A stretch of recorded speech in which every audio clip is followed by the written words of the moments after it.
What evil lurks in the hearts of men?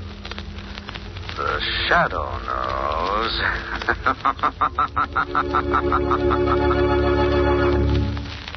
Once again, your neighborhood blue coal dealer brings you the thrilling adventures of the Shadow, the hard and relentless fight of one man against the forces of evil.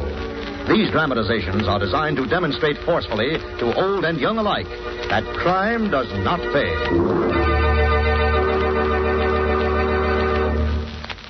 There is enough anthracite for all the lucky householders whose homes are heated with hard coal. These homes are enjoying healthful warmth in every room. Even though winter winds blow, there is no need to cut down heat or close off rooms in homes heated with dependable hard coal. Yes, sir. When you have a supply of hard coal in your basement, you're the boss of heating your house. You are absolutely independent of any outside service. Be glad you heat with anthracite, the home heating fuel that never fails. And remember, blue coal is the finest anthracite money can buy.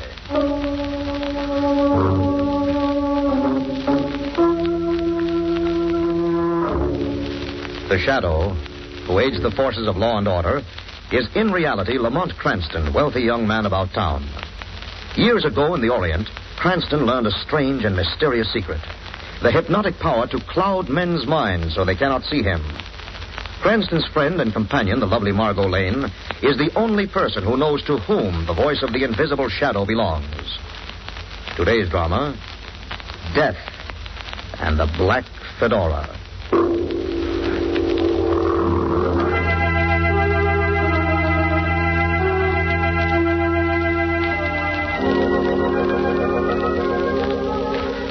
It is a little after 9 in the morning. Robert Gardner is just leaving for the office as the phone rings. His wife, Janet, answers it. Hello? This is Dr. Lansdowne, Mrs. Gardner. Oh, good morning, Doctor. Robert seems to be feeling a good deal better today, thanks to you. Mrs. Gardner, I should like to see you and your husband as soon as possible. Oh? Why? Never mind why. That'll wait until later. Meanwhile, I've made plans for you and Robert to dine with me at 7. This evening? At my house. Oh, but I'm afraid we have other plans. Then you'd better change them. Dr. Lansdowne. Believe me, Mrs. Gardner, this is more important. Hello? Hello? Well, of all the... Lansdowne, Janet? Yes. Seems we're having dinner with him, whether we want to or not. Why shouldn't we want to? He's been awfully helpful to me in my illness. Yes, of course, dear, but sounded so upset. All doctors sound a little brusque at times, dear. I suppose so. Well, I'd better be going. But by the way, where's my hat? Which one? The black fedora. Hanging in the closet, probably. No, it isn't. I've looked. Well, perhaps you didn't bring it home. No. Do you mean I just walked off and left it somewhere, my own hat? Robert, please. But, Janet, You mustn't excite yourself. Dr. Lansdowne says your nerves are much better. I wonder if he knows. I wonder if it's as simple as nerves. What do you mean? I mean, I'm afraid the doctor's letting me down easily. Oh, darling. I mean it. Sort of thing's been going on for weeks. It's getting steadily worse. I wonder if I'm not losing my memory altogether, my memory or my mind. Stop it. I won't listen to such talk. All because of an old black fedora. Now, you just forget it and buy yourself a new one. I can't very well do that either. Why not? Well, this illness of mine has cost us money, Janet. Lansdowne's bills have been high. In fact, we're almost broke. But I thought you had lunch with your Uncle Theodore yesterday to borrow some money. I did. Well? He said no, Janet. Oh, Robert, how could he? The money's your inheritance. It's my inheritance, but it's in his trust until he dies. He's completely within his rights. Well, it's all right, dear. We'll get by. How much do we have in the bank? Something like $200, I think. I'm afraid to trust my own memory even about that. You don't have to. Just relax. The bank statement came this morning. Oh, where is it? I put it in with your morning mail, but you forgot to open it. Take a look at it for me. I want you to know that I begged Uncle Theodore. I used every argument I can think of. Robert. Yes? There isn't $200 in the account. There's $10,200. What? Look. Here, see for yourself. $10,000 deposited to the account of Robert Gardner yesterday afternoon. I don't understand. Neither do I. I'll call the bank. Well, they should have some explanation, but... Janet. What are you staring at? The morning paper. Here on the telephone tape. What about it? This headline. Prominent citizen attacked in home yesterday afternoon. Is anyone we know? Someone we know very well. Uncle Theodore Gardner. Oh, no. Yes. I'd better phone his house at once. Here, finish reading the article. well-known retired broker, suffers skull injury. Number, please. I want Lansing Gate 29050. Theodore Gardner was brutally attacked in his home at number 2 Burlington Street at a little after 12 a.m. yesterday. Dr. John Lansdowne, the family physician who arrived on the scene shortly after the attack, gave the following details to the press. Hello, the Gardner residence. I'd like to speak to Theodore Gardner, please. Who is this? This is his nephew, Robert. Would you ask my uncle to come to the phone, please? I'm afraid he can't do that. Why not? Because, young man, he's dead. What? This is the superintendent of the building. Your uncle passed away at 5:30 this morning as a result of the beating he took yesterday. Hello? Hello? Robert, what's wrong? Finish reading that article. Finish reading it, Janet. The elderly man was discovered in his drawing room by his physician. He'd been struck repeatedly with a pair of heavy brass fire tongs. The motive was obviously robbery, as it was revealed that cash was missing from the safe to the account of... Go on. Go on. Robert. To the amount of $10,000. That's what it says, doesn't it? Doesn't it? Yes. The exact amount deposited in my account yesterday. Robert, you didn't... I don't know. Think, can't you remember? Remember. How can I trust anything I remember? What's that? I'll see. Hello? Mr. Robert Gardner? Robert Gardner speaking. My name is Squires. I have a little business at 241 West 9th Street. And I'd appreciate your trade, Mr. Gardner. You'll have to call another time. I'm in the fancy dress business, Mr. Gardner. The Gaiety Masquerade Costume Company. Look, I don't want any costume. But you will, Mr. Gardner. You'll need a shroud. If you're not here in the next 30 minutes...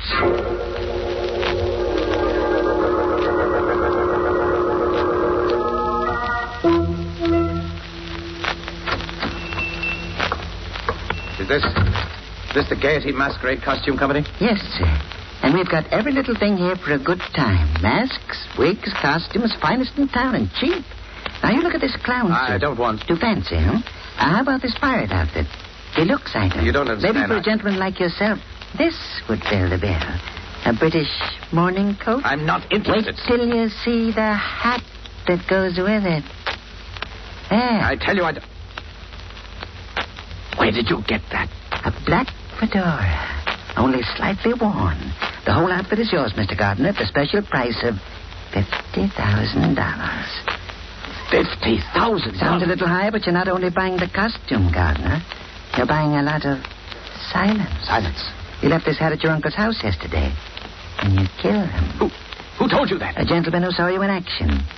A Dr. Lansdowne. Lansdowne? Who was in the entrance hall at your uncle's house when you came out of the drawing room with $10,000 in your hand and blood on your shirt front. No. You can deliver the $50,000 when you get to Lansdowne's house tonight. But I haven't got $50,000. Lansdowne is expecting you and your wife at 7 o'clock, Mr. Gardner. If you bring along the $50,000, he'll be glad to talk business. And if not? He'll be glad to talk.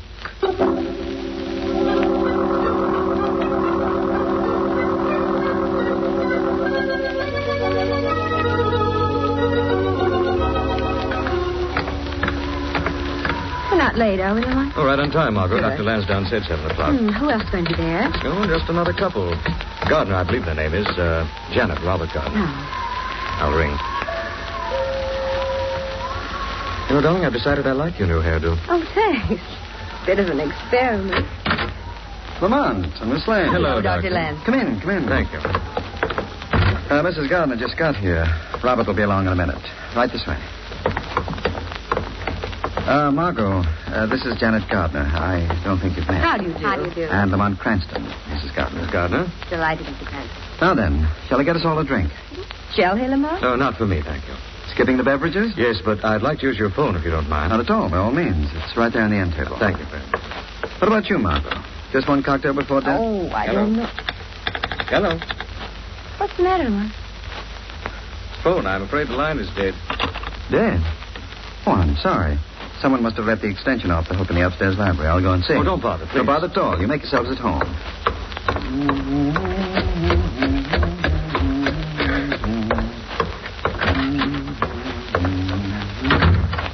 Oh, just as I expected. It's off the hook, all right. Oh, whoever did this? I did, Lansdowne. Gardner. I thought it might be as good a way as any of attracting your attention. How did you get up here? The rear door's latched. I climbed up the vines at the side of the house onto a porch out there. Well, my black English ivy has finally been put to some use. Though a rather unusual one, I admit. It's a rather unusual situation, Lansdowne. I wanted to see you alone. Frankly, I wanted to see you. I heard you did. As you know, I was not only your uncle's doctor, but his friend. And despite certain misgivings, I have every intention of going to the police. Yeah, I see. I have absolute proof in my possession. I have something else in my possession. Gardner, I can't afford to buy your silence, Lansdowne, but I can create it. Put that gun down. So you have every intention of informing the police, eh? I won't if you say not to. Really? Gardner, wait. I promise you I won't talk. You think I trust you? You've got to. You've got to listen to me. Do I?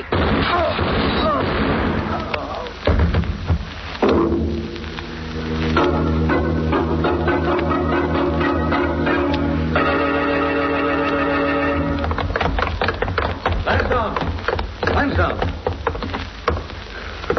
I'm afraid he won't answer you, Mr. Cranston. Lamont, is he... Yes. One of the bullets pierced his heart. Oh, Easy, darling. but who could have done this? Who else was in the house? Why, nobody except the four of us. Someone else is here now, What's that? and he's standing right in the door. Who are you? My name is Squires, and I run the Gaiety Costume Company. What happened to Lansdowne? He's dead. Dead? He's been murdered. What? Did you say murdered? Yes. Well, where's Robert Gardner? I haven't seen him. Why? Because I saw him. Not long ago, I showed him a black fedora and told him something. Told him what? I told him that Lansdowne... Squires! Lansdowne.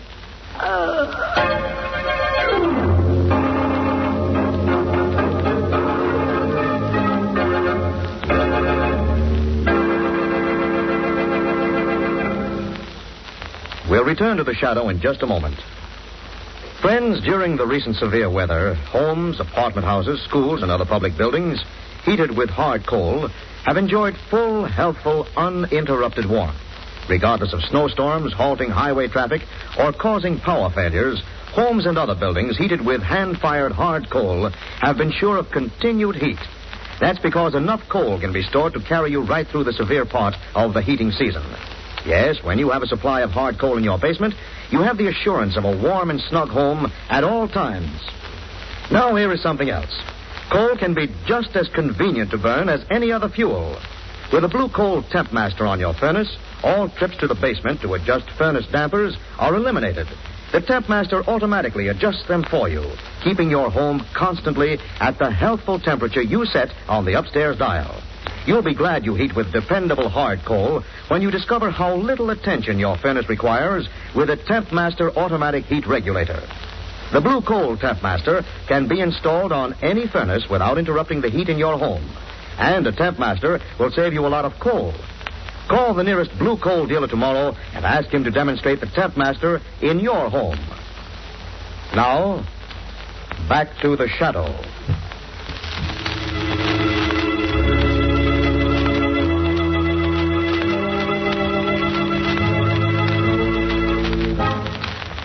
Margo, Lamont, and Janet Gardner have just found Dr. Lansdowne shot to death in his upstairs library. When Squires of the Gaiety Costume Company walked in out of nowhere, asked where Robert Gardner was, and was also shot by an unknown assailant. Margo and Lamont have just gone downstairs to phone the police when... Listen. Someone at the front door. I'll get it. What's happened? What's happened?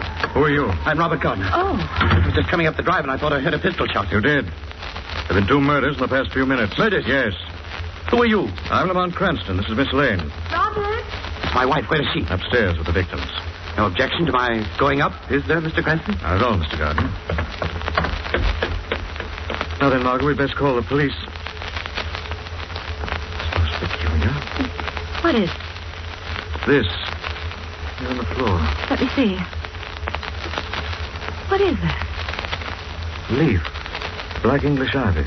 Where'd it come from? Fell from Gardner's overcoat just now as he took it off. What could that mean? Could mean that Gardner didn't just come up the drive, Margo. They'd been around to the side of this house where this ivy grows up the wall. The second-floor porch.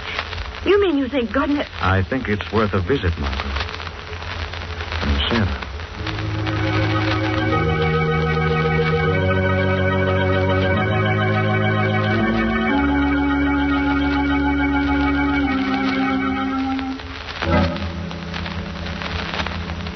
They're both dead, Robert. Lansdowne. Have you ever seen him before? Squires, I mean. No. No, never. You're lying to me. Janet. You're going to need help, Robert. Now, Cranston's clever. Please tell me the truth. There are some things it's better not to know too much about, Janet. I see. I'm going downstairs to keep an eye on things. Let's join you a little later. Be careful, Robert. Oh, please be careful. Squires, what were you doing here? How much did you get a chance to tell them? Laughter. Where did that come from? It couldn't be them. Dead men don't laugh. It's happening. It's happening. My mind is going. Robert Gardner, why did you kill Lansdowne? That voice. What is it? What is it? I am the shadow. Unseen by your eyes, but here beside you to see that justice is done. Why did you kill Lansdowne, Robert Gardner? Let me alone, please. Not until I know the truth. Why did you kill him? Because he knew I murdered Uncle Theodore. Theodore Gardner? Yes. Lansdowne was going to talk if I didn't give him $50,000. So you killed him in cold blood? Yes. No, not exactly. No? But there he is, dead at your feet. I don't know what happened. When I faced him, he promised to be quiet. He said he wouldn't betray me, and I was just beginning to think I wouldn't have to kill him when my finger must have slipped. The shots rang out. Where's the gun? Somewhere on the lawn. What? I threw it out of the window, and my excitement is down there somewhere. I see. Listen to me, Gardner. If what you said is true... It is. And there may be a way to help you. Yes. But meanwhile, if you try to escape, the shadow will find you wherever you hide.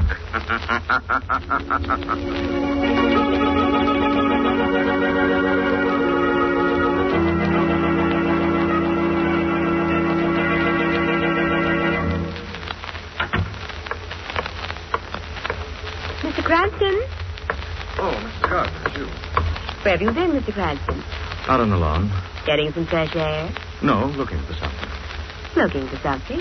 Yes, for this. You recognize it, Mr. Gardner? Why, no, I don't. Well, perhaps you might. It's your husband's revolver. My husband? I don't think you're entirely ignorant of what's been happening, Mr. Gardner. Though I admire your loyalty to Robert, I ask you not to insult my intelligence. Yes, Mr. Cranston, I do know all about it. Uncle Theodore and all that. Thank you for the honesty. But you don't understand.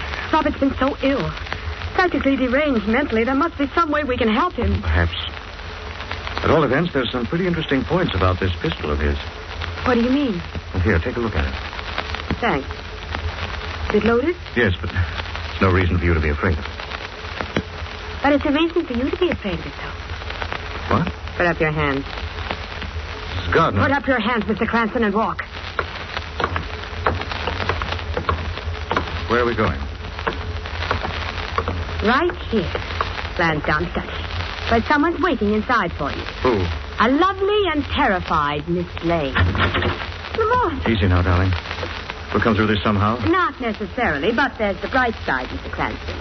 This little lesson, they teach you not to interfere in matters that don't concern you. I doubt it, Mrs. Gardner. It really doesn't matter, though. You'll never live to interfere again.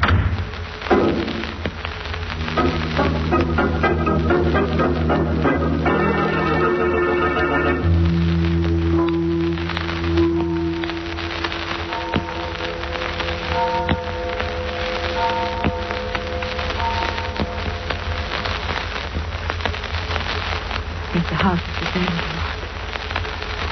Never sound for the past 10 minutes. How are we going to get out of here? I'm afraid the door's our only chance. What about the window? Latticed with iron. That woman locked the door. There may be a key. Where? You never know till you look. Maybe in this desk. Lamont? Yes? What's this? Let's see. Looks like a legal document. Look. Lansdowne signature. Let me see that. Listen to this. To the authorities. In my capacity as Theodore Gardner's friend and physician, I've become familiar with his affairs, and I regret to say that of the $500,000 he was holding in trust for his nephew Robert, he's disposed of the sum of $200,000 on his personal expenses.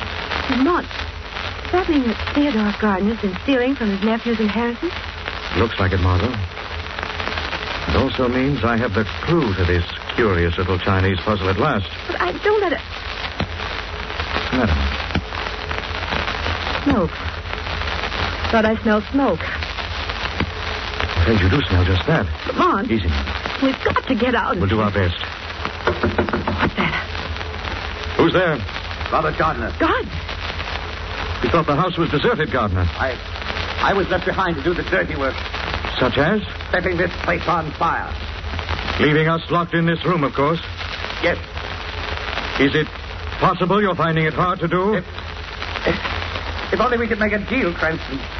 If only you'd agree not to tell the police about the fact that I killed Dr. Lansdowne. You didn't, Gardner. What? Your gun proves you didn't kill him. How? When I found it on the lawn, the chambers were full. It hadn't been fired. I don't understand what happened. Open this door. Maybe I can explain. But- Open it, man. All right, now. Tell me, where's Janet? She's gone. What's she I'll be doing? home in half an hour. Was arranging to help me get away. I see. Well, go on. Meet her. But I still want to know. Tell her you've gotten yourself a ticket to Tahiti or someplace, that your boat leaves in half an hour. And I think you'll get all the explanations you're looking for. All right, Mr. Cranston. I'll do as you say. Good luck, Gardner. Go on. You think we should let him go alone? He won't be alone.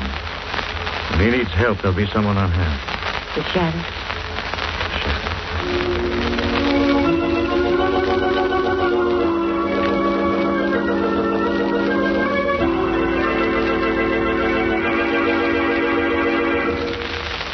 Police headquarters? Yes? This is Janet Gardner.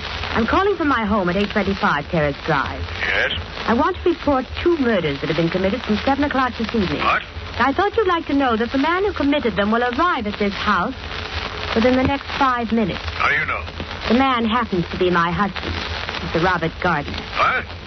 What'd you say? Hello? Hello? Hey, done. Just a moment, Robert, darling. Oh, come in, dear. Janet, I just came back to say goodbye. What? I'm leaving, Janet. I'm on my way. Where do you think you're going? Tahiti. My boat leaves in half an hour. You're not going anywhere, Robert. Why not? Because if you take another step, I'll kill you. Janet. Better listen to reason, darling. I can say you tried to escape and I killed you in the struggle. Janet. Then it's true.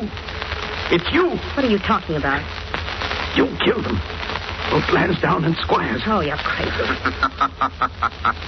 Is he, Janet? What was that? Is he crazy? Somebody else in this room. The shadow. Your husband isn't crazy, Janet. He's perfectly sane. It wasn't he who murdered Squires or Lansdowne. He did, I tell you. He murdered them because they knew he killed his Uncle Theodore. But he didn't kill his Uncle Theodore. I didn't. No, Robert. Well, then who did? Who did? Nobody did. But he's dead. Is he? Who saw him dead, Robert? Why, I know one now that I think of it. Exactly. What's more, you'll find no obituary notice in the evening paper. As a matter of fact, Robert, no one was even told he was dead, except you. Who's that? Open the door and see. Robert. Open it. Uncle Theodore. Yes, my boy. I heard you were in trouble. Murder, I believe. I've come to help you as best I can. You? But you were killed. Aye. A voice on the telephone this morning said you were dead. Nonsense. Impossible. You must have imagined it, Robert. Your nerves, you know. Well, I heard a voice. I know I did. You did, Robert. You heard the voice of your Uncle Theodore. What was that? It was your voice, Theodore Gardner. You disguised your own voice and announced your death to your nephew.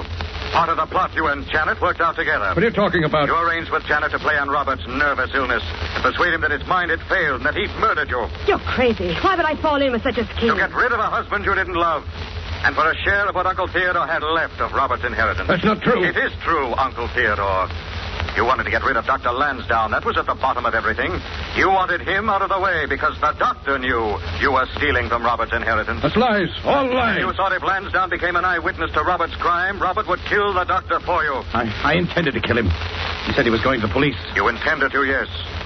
But Uncle Theodore out on the terrace saw that things weren't going according to schedule and shot Lansdowne himself to make sure. Uncle Theodore killed Lansdowne. And later shot Squires from the same vantage point when he realized that gentleman might renege, too. He shot Squires, too? Yes, Robert.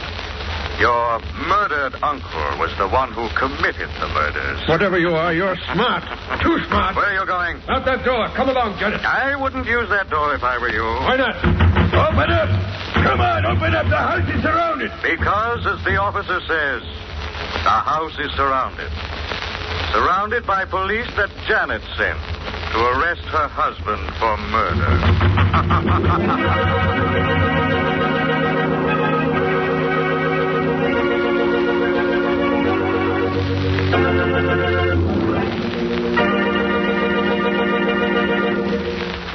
Now let me present Blue Coal's distinguished heating authority, John Barclay. Thank you, Andre Baruch, and good evening, friends. This winter, millions of people are mighty thankful they heat with hard coal. All winter long, they're able to keep their homes at any temperature they please.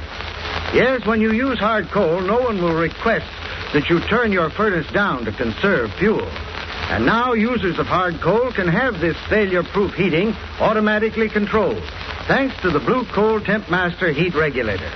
It's like an electric brain on your furnace. The Temp Master opens and closes the dampers without even a thought on your part. It saves countless steps and saves a lot of coal, too. Modernize your furnace by installing a Blue Coal Temp Master and assure yourself of economical, carefree heating comfort. It will pay you to call the nearest Blue Coal dealer tomorrow for a free demonstration in your own home. I thank you.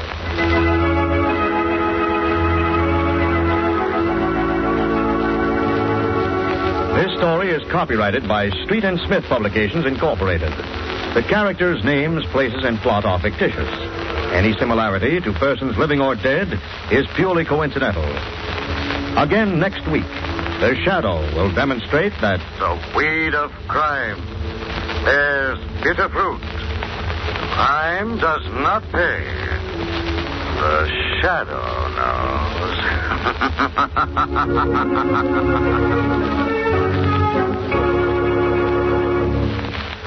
Next week, same time, same station, your friendly Blue Coal dealer brings you another strange and thrilling adventure in the Shadow's daring battle against the forces of evil. The Shadow is presented by the DL&W Coal Company, distributors of Blue Coal. Lamont Cranston is played by Brett Morrison. Margo by Grace Matthews. Your announcer is Andre Baruch. Remember, it's Blue Coal for finest heating service.